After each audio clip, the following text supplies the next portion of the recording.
Hello दोस्तों, नमस्कार, प्रणाम। हमारे यूट्यूब चैनल पे आप सभी लोग का स्वागत है। आशा करते हैं आप लोग स्वस्थ और मस्त होंगे, बहुत अच्छे होंगे, बहुत प्यारे होंगे। और हम सुनाए जा रहे हैं आप लोग को बहुत सुंदर, बहुत ही दर्द भरी सामाजिक गीत है। इस गीत को आप लोग सुने, बहुत प्यारे गीत है। अपना ढेर सारा प्यार से पुरस्कार जोड़ दें, कमेंट बॉक्स में अपनी राय दें और लाइक सब्सक्राइब शेयर नहीं किए तो ज़रूर करें और हमारे चैनल से आप लोग जरूर जुड़ें। बहुत ही प्यारे गीत है, आप लोग जरूर सुनिएगा पूरा।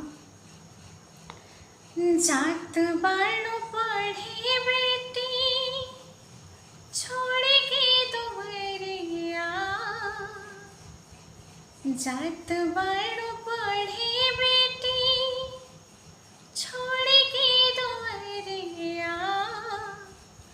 अगीर मत देहा बेटी पापा के पगड़िया,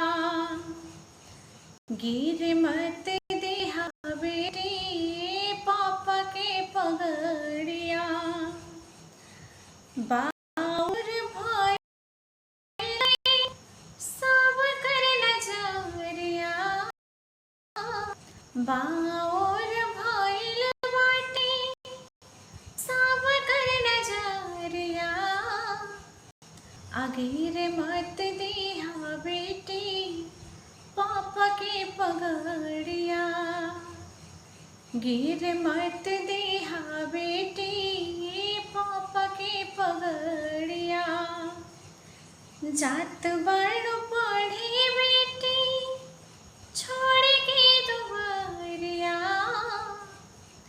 जात बाणो पढ़े बेटी छोड़ के दुवरिया,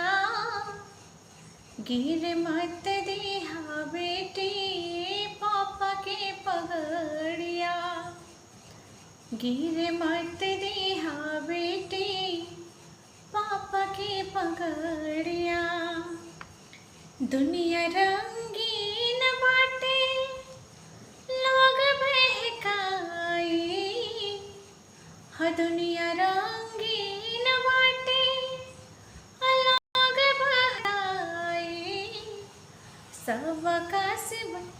सबका से बच के खाले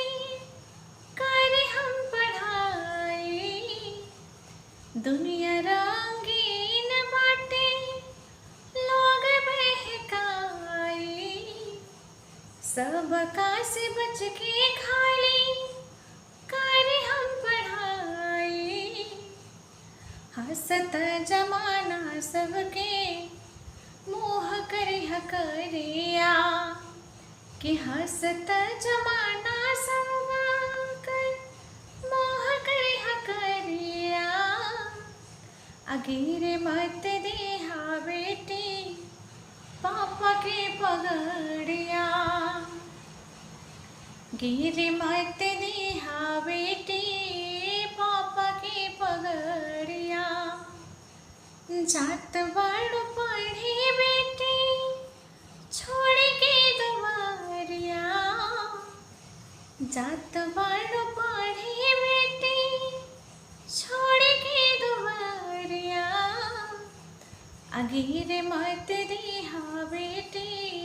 पापा के पगड़िया,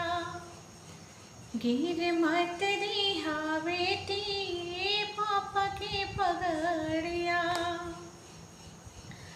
घर के जात होली बेटिए नु धन हो, घर के जात होली बेटिए निधान हो, बुझिया अर्चना अपने पापा के मान हो, लिख ले समुंदर हर बाप के लचारी, लिख ले समुंदर हरा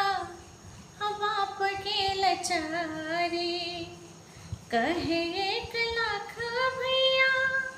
रखिया पगड़िया, कि कहे 1,00,000 भैया रखिया पगड़िया, अगीर मत देहा बेटी पापा के पगड़िया, गिर मत दिहा बेटी पापा के पगड़िया, जात बड़ पढ़े बेटी छोड़ के दुआरिया।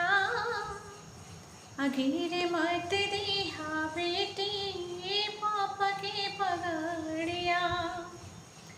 गिर मत दिहा बेटी पापा के पगड़िया। तो ज़रूर सुनिएगा, अपना ढेर सारा प्यार के साथ जोड़ दीजिएगा।